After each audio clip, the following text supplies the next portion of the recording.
سلام البنات، كنتمنى تكونوا كلكم على خير وبخير، وكنتمنى تكونوا دوزتوا عيدكم مزيان وفي احسن الاحوال. مرحبا بكم معايا في قناه سلمى أمريم وفي فيديو جديد.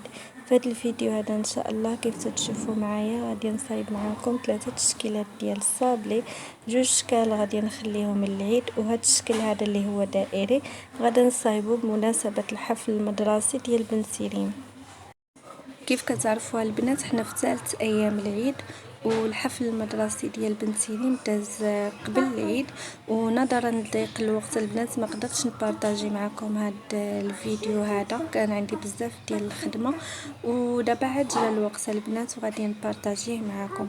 المهم هنا كيف شفتوا معايا خديت جزء من الصابلي قطعته بمرشم دائري، ومن بعد البنات خديت داك الطابع اللي هو صغيور ودرت به دوك الثقوب، وبالضبط نديروهم البنات في ديك البلاصه لاننا غادي نزوقوا الصابلي بات سكر، وحتى ديك البات سكر البنات نديرو فيها دوك الثقوب حيت باقينا نزوقوهم بالساتان. المهم البنات غادي تتبعوا معايا الفيديو حتى الاخير ديالو باش غادي تشوفوا الديكور اللي درت. بالنسبه للبات سكر غادي تكون الزواق ديالها بهذا الشكل هذا، وهو اللي غادي نلصقها فوق من الصابلي.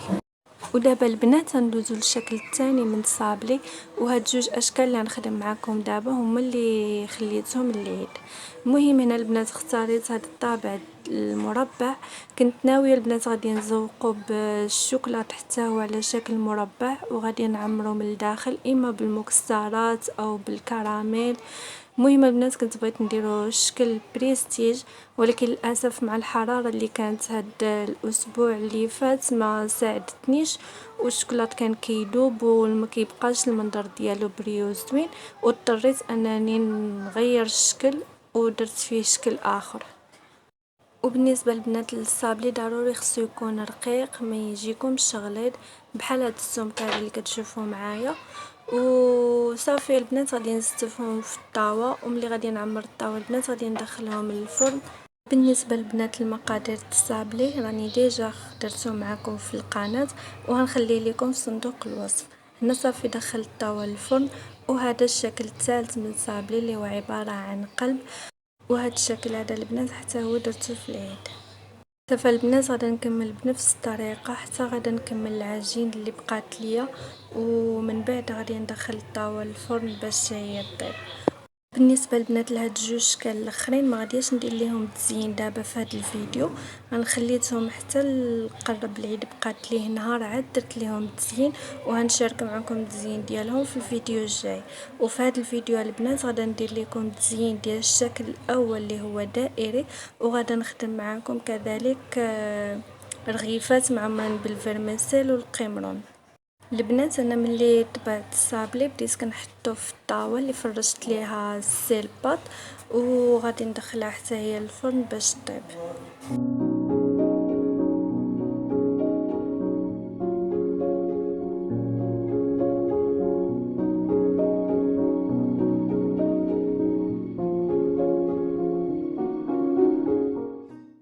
وهنا البنات بديت كنطبع الجزء الثاني اللي غادي نلصقوه من فوق القلب، كيجي بهذا الشكل هذا.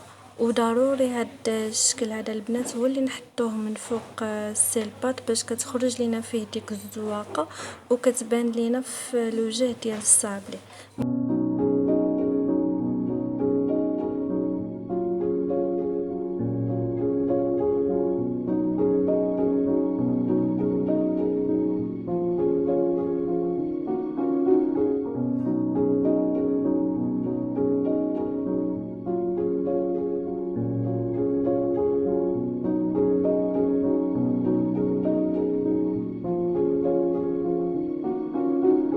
صافي البنات، انا من بعد ما عمرت الطاوة دخلتها للفرن، وهذا هو الشكل ديالهم من بعد ما طاب الصابلي. كيجيو هكا لويناتهم دايبين، وكيجي صابلي مقرمش وكيجي مقادد، ما كيتقلص لا حتى شي حاجه، كيبقى في نفس الحجم ديالو. وهنا بالنسبه للبنات درت غير نصف مقدار ديال الصابلي، درت نص ربع ديال الزبده، خرجت ليا هاد الكميه هادي.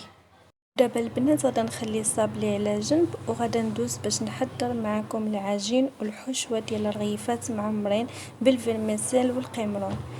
بالنسبه لبنات المكونات العجين، كنحتاجو هنا 500 غرام ديال الدقيق النوع الجيد الخاص بالحلويات. كنحتاج كذلك معلقه كبيره من دانون مسوس، معلقه صغيره عامره من لاموطارد، معلقه كبيره الخل. كنحتاج شويه من البزار او الفلفل الاسود، شويه الملح، وكنحتاج 2 كيسان من نفس القياس ديال الماء اللي كيكون بارد البنات. وبالنسبه لبنات المكونات الحشوه، كنحتاجو هنا 400 غرام ديال الكروفيت او القمرون اللي كيكون بهذا الشكل هذا. وكيف تعرفوا البنات، كل ما خديتو كميه اكثر كل ما احسن، لاننا ملي كنقيوه ما كيبقى فيه والو. وهنا عندي الفيرميسيل صغيره، وجوج فلفلات حمرين ووحده خضراء. يلا البنات نوجدوا العجين.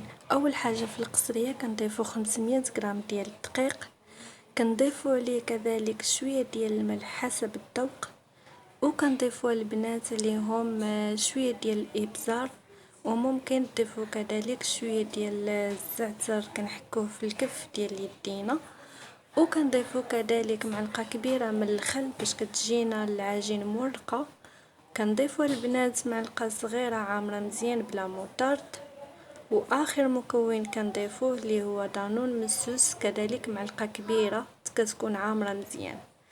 وصافي البنات، ملي كندير هاد المكونات كاملين كنرملوا الخليط باطراف الاصابع حتى كنحصلوا على خليط مرمل، وكندخلوا دوك المكونات كاملين في الطحين. ومن بعد البنات ملي كنحصلوا على هذا الشكل هذا، غادي نجمعهم بالماء اللي قلت لكم تيكون بارد يعني من الروبيني. كنبقى نجمع العجين وانا كنضيف الماء تدريجيا حتى كنحصل على القوام المطلوب، وكنعجنوا العجينه مزيان، كنعجنوها بيدينا وكندلكوها حتى كتحصلوا على عجينه اللي كتكون رطبه وخفيفه.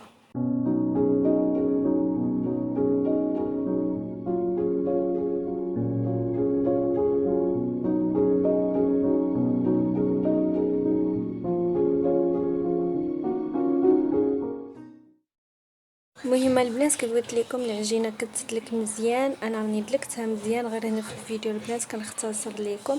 صافي كنحصلوا على هذا الشكل هذا، كندهنها بشويه الزيت، ومن بعد كنشكل منها قريصات صغار متوسطه الحجم بهذا الشكل هذا البنات، وكنبقى مستمره بنفس الطريقه حتى كنكمل كميه العجين كامله اللي عندي.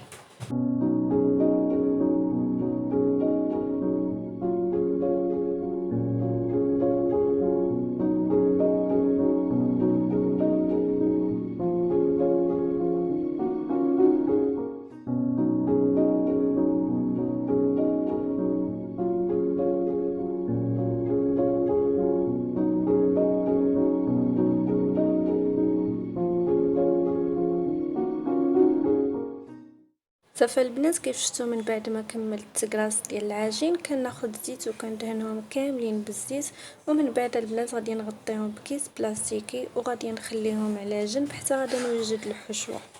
بالنسبه للبنات الحشوه، هنا اول حاجه كنسخن الماء مزيان حتى كيغلى، وكنخويه على الفيرميسيل وكنخليها مده 5 دقائق في الماء ساخن حتى كترطب، ومن بعد كنصفيوها. هنا بالنسبه للفلفله قطعتها مربعات رقيقه جدا، الكروفيت من بعد ما نقيته. وهنا البنات عندي التوابل، عندي عطريه ديال الحوت او بسطيله الحوت، عندي الملح والهريسه ديال الزيتون و4 الفصوص ديال الثوم، بالاضافه الى الهريسه الاخرى اختياريه.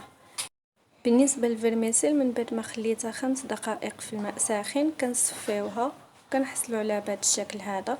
ودابا البنات غادي ناخذ مقص وكنقطعوها بهذه الطريقه هذه، وغادا البنات نضيف ليها التوابل اللي ذكرت لكم من قبل، بالاضافه البنات الى الزيت النباتي حتى هي كنضيفوا منها القليل باش ما كتجيناش ديك الفيرميسيل ناشفه. غادا غادا نحطها البنات على جنب، وغادا ناخذ الفلفله، غادا نضيف ليها شويه ديال البزار، وغادا نضيف لها كذلك شويه ديال الملح، وغادا نضيف ليها عاوتاني شويه ديال الزيت، وغادا نخويها في مقلاة، ومن بعد نحطها فوق البوطه حتى تشحر.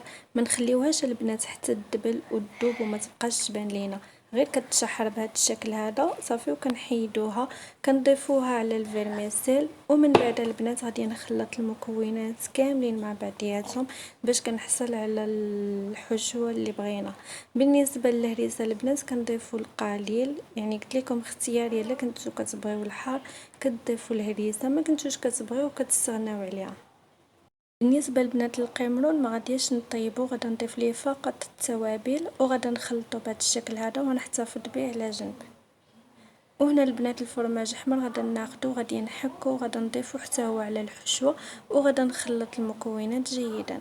صافي هنا من بعد ما حصلت على الحشوه بهذا الشكل هذا، وعندي القمرون حتى هو على هذا الشكل هذا، كنخليهم على جنب.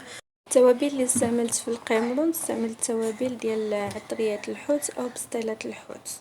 وهنا البنات غادي ناخذ العجين، كنسرحها بهذه الطريقه هذه بالزيت حتى كنحصلوا على واحد العجين اللي هو شفاف، يعني كتبدا تبان لينا الرخامه من العجين.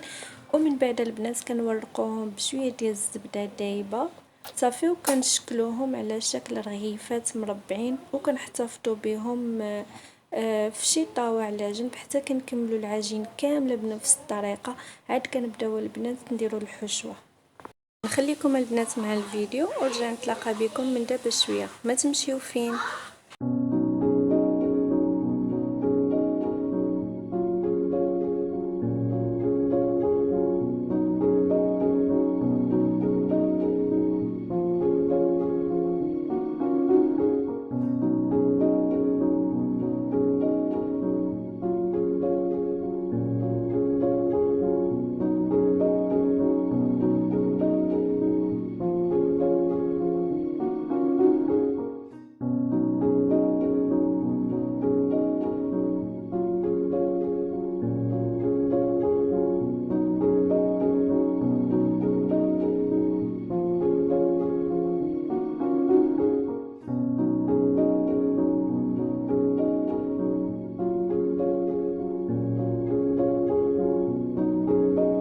من بعد ما كملت العجين كامله بالطرغاف، هذا هو الشكل ديال الرغيفات اللي حصلت عليهم.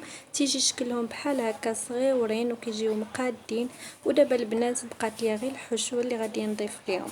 كناخذوا البنات الرغيفه كنبسطوها هكا شويه باطراف الاصابع ديالنا حتى كنحصلوا على واحد السمك اللي هو متوسط. ديروا البنات هكا شي 6 ديال الرغيفات باش نسهلوا علينا الخدمه، ومن بعد عاد نديروا الحشوه.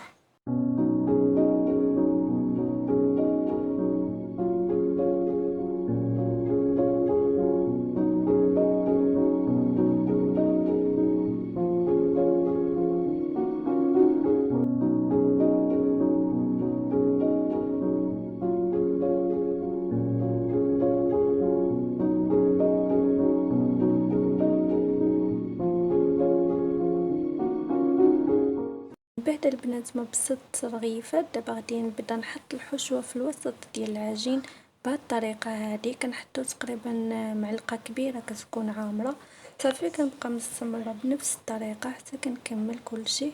وفي الاخير البنات كنحطوا الكروفيت من فوق الحشوه، كنحطوا غير وحده الا كان كبير، والا كان البنات رقيق حطوا 2 حبات. كيف تشوفوا معايا البنات بهذا الشكل هذا كنحطوا الحشوه. دابا بديت كنحط هنايا الكروفيت، كيف قلت لكم راني ما طيبتوش لانه ملي كيطيب كيتقلص الحجم ديالو، وهكا ما غاديش يجينا باين في الحشوه. بهذه الطريقه هذه كيجي زوين كيجي باين وكيطيب في الفرن.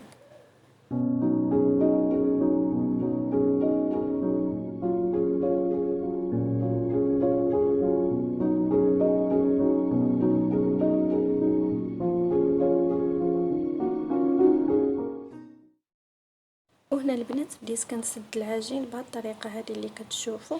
كنشد العجين من القناه ديالها يعني من الجوانب الاربع، وكنبدا نلاقيهم في الوسط صافي. كنستمروا بنفس الطريقه، وهكا كتكون عندنا الرغيفه كامله. وكنحطوهم البنات في الطاوه مباشره اللي غادي تدخل الفرن.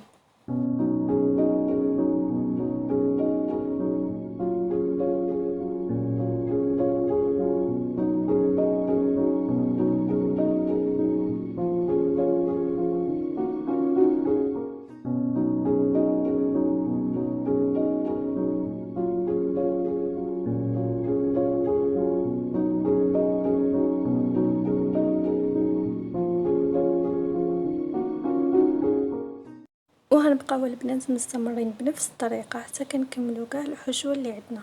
هنا البنات خديت بيضه ضربتها مع شويه ديال التحميره، وغادي البنات ندهن الرغيفات من الفوق بهذا الشكل هذا باش ملي كندخلهم يطيبوا كنحصلوا على واحد اللون ذهبي وكيجيونا محمرين. صافي البنات غادي نبقى مستمره بنفس الطريقه حتى كنكمل الرغيفات كاملين. بالنسبه للبنات للتزيين ممكن تزينوهم باش ما بغيتو، كاين الزنجلان، كاين البوافون، كاين الشيا، كاين حبه البركه، ممكن تزينوهم بالفرماج، المهم كيبقى التزيين حسب الاختيار ديالكم. انا هنا زينتهم البنات بالفرماج حمر محكوك، وحتى ريما البنات حتى هي جات دير حقها معايا. صافي البنات انا من بعد ما دهنت الرغيفات بالبيض دابا بديت كنزينهم بالفرماج. كنحط الفرماج بالضبط في الوسط ديال ديك الملاقيه اللي لقيت فيها العجين، وممكن البنات تحطوا نصف حبه ديال الزيتون اسود، وممكن تحطوا حبه ديال الزيتون اخضر مقطع. المهم كيف قلت لكم كيبقى الزين حسب الاختيار ديالكم. وهنا البنات كنكون مشعله الفرن ومخليه يسخن مزيان باش ملي كنسالي مباشره كندخل الطاوه للفرن وكنخليوها طيب من الفوق ومن التحت. وملاحظه بسيطه البنات باش تفاداو الفرماج ما يتحرقش لكم في الفرن، ممكن ما ديروش تزيين في هذه اللحظه هذه، يعني ممكن دهنوهم غير بالبيض وتدخلوهم الفران يطيبوا حتى كتشوفوهم قربوا يطيبوا عاد كتضيفوا ليهم الفرماج. انا هنا البنات ما درتش هذه الطريقه ودرت الفرماج في الاول ودخلتهم يطيبوا. يعني من الاحسن البنات ديروا الفرماج حتى يقرب يطيب لكم دوك الرغيفات، عاد ديروا الفرماج باش كيبقى لكم في الشكل ديالو ابيض غير فقط كيدوب. صافي هنا البنات راني دخلتهم الفران وسديت عليهم. وهنا البنات من بعد بضع دقائق رجعت كنطلع على الرغيفات لقيتهم بهذا الشكل هذا، وغادا نرجعهم يكملوا الطياب ديالهم. هنا بما طابوا لي الرغيفات بديت كندير التزيين ديال الصابلي وفي نفس الوقت نرد بالي مع الرغيفات. هنا كنحتاجو الصابلي، كنحتاجو الناباج، بات سكر بيضه، وكذلك بانسو والطابع وكيس بلاستيكي. كناخدو البنات بات سكر كنقطعوها بالموس قطع صغيره، ومن بعد البنات غادي نبدا نرطبها بيدي باش كنحصل على واحد العجين اللي هي رطبه باش تجيني سهله في الخدمه. ومن بعد البنات غادي نوضعها بين كيس بلاستيكي وغادي نسرحها بالمدلك اللي كيكون السمك ديالها رقيق، ما نخليهاش غليظه. كاين الناس اللي ما تيبغوش كثره الحلاوه والبات سكر كتكون غليظه بزاف ما كتجيش زوينه، كنفضل البنات تكون السمك ديالها رقيق. خديت هنا البنات نفس الطابع اللي طبعت به الصابلي وغادي نطبع به بات سكر، غير هو غادي نضغط على الزواقه اللي فيه باش كتخرج لينا في بات سكر. بالنسبه للبنات الزواقه اللي فيه مكتوبه فيها واحد العباره كونغريت اللي كتعني هكا باللغه العربيه التهاني او برافو بالفرنسي، هي اللي بانت لي البنات مناسبه بالنسبه للحفل المدرسي. عندي بزاف ديال الطوابع وحدين اخرين ولكن مكتوبه فيهم عبارات اخرين لا علاقه ليهم بالحفل المدرسي. المهم البنات انا الرغيفات طليت عليهم مره اخرى لقيتهم بداو كيتحمروا. الا كنتو البنات بغيتو تخبيوهم اكتفيو فقط بهذا الطياب اللي هو نص طيبه واحتفظوا بهم في الكونجيلاتور حتى النهار اللي تبغيهم وكملوا لهم الطياب ديالهم، ولا كنتو باغيينهم داك النهار كنكملوا لهم الطياب ديالهم. المهم البنات رجعت الرغيفات الفران يكملوا الطياب، وهنا خديت الصابلي غادي ندهنو كامل بالناباج بهذا الشكل هذا باش هكا كيسهل علينا نلصقوا بات سكر فوق من صابلي. كنبقاو البنات مستمرين بنفس الطريقه حتى كنكملوا الصابلي كامل بالدهين ديال الناباج. ومن بعد البنات غادي ناخذ الطابع الصغيور وغادا ناخذ بات سكر وغنبدا ندير فيها دوك ثقوب صغيره بحال هاد الثقوب اللي دايره في الصابلي بنفس الطريقه البنات في نفس المكان اللي درت ثقوب في الصابلي غادي نديرو في بات سكر بهذا الشكل هذا اللي كتشوفوا معايا هنا في الفيديو. المهم البنات غادي نكمل ونوريكم الشكل كيفاش كيجي. باش البنات ملي كنبغيو نلصقوا بات سكر في صابلي كيجيونا دوك الثقوب مطابقين مع بعضياتهم وفي نفس المكان. نتوما البنات كيف تشوفوا معايا هذا هو الشكل كيف تيجي. ودابا غادي نبدا نلصق بات سكر من فوق من صابلي وهذا هو الشكل ديال الزواقه اللي في الطابع.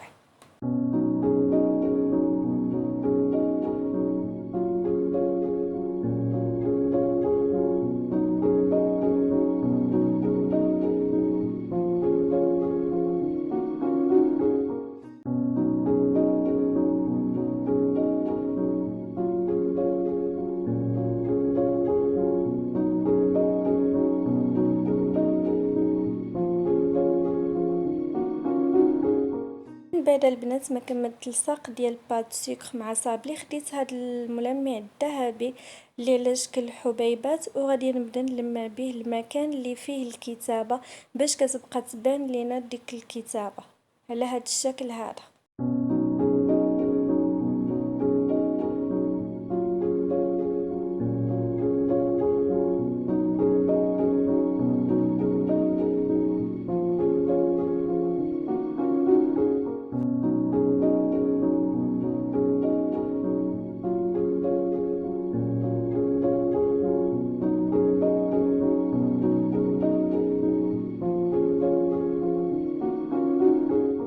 وهنا البنات غادي نضيف عليهم هاد الزين هذا اللي هو عباره عن الساتان في الدوغي وفي الارجونتي وكذلك في الابيض. هكا نوعت بهم البنات نشكلهم بهاد الطريقه ديال بابيون، وهكا كيجي المنظر ديالهم زوين وحتى الوليدات غادي يعجبهم هاد الديكور. المهم البنات كنحتاجوا هاد الاشرطه كيف قلت لكم الدوغي والارجونتي والابيض، وممكن تستعملوا الالوان اللي بغيتو حسب الذوق ديالكم. كنقطعوا البنات اشرطه يكونوا متساويين كاملين نفس القياس، وعينيكم ميزانكم. انا ما عرفش انا بالضبط شحال من سنتيم درت، ولكن تيبقى عينيكم ميزانكم. صافي البنات غادي نقطعهم بهذا الشكل هذا، وغادي نوريكم دابا كيفاش غادي نعقدهم في الصابلي. المهم البنات نتوما تشوفوا معايا الطريقه، نخليكم كتشوفوا الفيديو ونرجع نتلاقى معكم من دابا شويه. ما تمشيو فين.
صافي البنات هذا هو الشكل ديالهم من بعد ما كملت الصابلي كامل بالتزيين ديال الساتان. كيجي شكلهم بحال هكا، يجي منظرهم زوين وراقي وغادي يعجب الوليدات. وتقدروا البنات تستعملوا حتى هاد الزين وحتى هاد الشكل هذا تستعملوه بالنسبه للصابلي الزياده، وتستعملوا الساتان اما هكا في الدوغي او الارجنتي، ممكن تستعملوا الزرق والغوز حتى هو غادي يجي المنظر ديالو زوين. غنضيف البنات على هاد الصابلي هاد لي بونبو هادو. عندي هنايا الشوكولات وعندي هاد الحلوى ديال الكراميل، وممكن تستعملوا اي حلوى بغيتو حسب الرغبه. هنا عندي هاد الساشي ديال السلوفان اللي غادي نجمع فيهم هاد الصابلي وحبه ديال الشوكولات وحبه ديال الكراميل. تبعوا معايا الفيديو البنات وتشوفوا معايا الطريقه اللي غادي تكون جد سهله، وتاخذوا هكا افكار بمناسبه حفل مدرسي او اعياد ميلاد او توزيع الاسبوع. مهم البنات هنا خديت هاد الساشي درت فيه حبه ديال الشوكولات، وغادا ندير فيه حبه ديال هاد الحلوه الكراميل، وغادا ندير فيه حبه وحده من الصابلي ديال بات سكر بهذا الشكل البنات اللي شفتوا معايا هكا كيجي شكلهم زوين، وتقدروا تعطيو لكل وليد او بنيوته كتعطيوها الساشي ديالها وكتفرح بها. وصافي البنات غادي نكمل بنفس الطريقه حتى كاع الكميه اللي انا باغيه. هنا خصني نعمر 20 ساشيه لان الوليدات اللي كيقراو مع بنتي ريم هما 20 شخص، يعني خصني نعمر ليهم 20. صافي غادي نكمل هكا ونرجع نتلاقى بكم من دابا شويه باش نوريكم الطريقه كيفاش رتبتهم في السله اللي غادي تديري معاها ليكول ديالها. صافي البنات ملي كنكملوا التعمار ديال هاد لي ساشي كاملين كناخذوا داك الشريط ديال السلك وكنغلقوا به لي ساشي من الفوق. وممكن البنات تستعملوا حتى الشريط ديال الساتان تستعملوه هكا كزينه لهاد لي ساشي. فالبنات غادي نكمل التعمار ديال كل شيء وغادي نتلاقى بكم باش نوريكم الطريقه ديال ترتيب السله.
البنات انا من بعد ما كملت دابا غادي ندير الترتيب ديال دوك لي بونبون نديرهم في هاد السليله هادي. هاد السليله ليها 5 سنين كنت صايبتها في العيد ميلاد الاول ديال ريم، كنت درت ليها لو تيم ديال ميكي ماوس وبقيت البنات محافظه عليها. المهم البنات غادي نستف فيها هاد التوزيعات بهذا الشكل هذا. ومن بعد ما غادي نكمل غادي ناخذ السلوفان وغادي نغلف السله كامله بالسلوفان باش هكاك ما غاديش يطيحوا دوك التوزيعات من السليله. صافي البنات وغادي تديها معاها هكا وهي اللي غادي تفرقهم على صحابها وصحاباتها.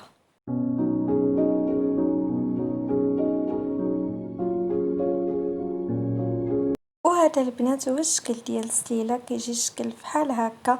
ودابا البنات غادي نوريكم الرغيفات اللي طابو كيجيو هكا محمرين وزويونين. وصافي هادو هما الشكلات اللي صايبت الحفل ديال ريم. وباقي البنات حتى الوليدات الاخرين كل واحد وشنو غادي تصايب ليه ماما، يعني غادي يكون عندهم بزاف ديال الاكلات ما بين المالح والحلو. وهنايا بقى ليا غادي نزيدها غير العصير وصافي. المهم هادو هما الشكلات اللي خدمت معكم في هذا الفيديو هادو، كنتمنى يكون عجبكم. وهنا من بعد ما درت ليهم السلوفان صافي دابا غادي نديهم ليكول وكنتمنى البنات يعجبوهم ان شاء الله. وهذا البنات هو البوفي اللي وجدوا الامهات الوليدات ديالهم في الحفل المدرسي. كل واحد وشنو صايب الوليدات، اللي صايب كيكه، اللي صايب بيتزا، اللي صايب تورته. المهم كل واحد صايب على قدر المستطاع ديالو. هكا كيفرحوا الوليدات وفي نفس الوقت كيخلقوا لهم واحد الجو ديال الفرح والسعاده. وهكا كيختموا نهايه السنه الدراسيه ديالهم. المهم البنات كنتمنى الفيديو اليوم يكون نال الاعجاب ديالكم ونتلاقاو ان شاء الله في فيديو جديد ووصفات اخرين وافكار جداد. ومن بقى لي الا نودعكم نقول لكم السلام عليكم.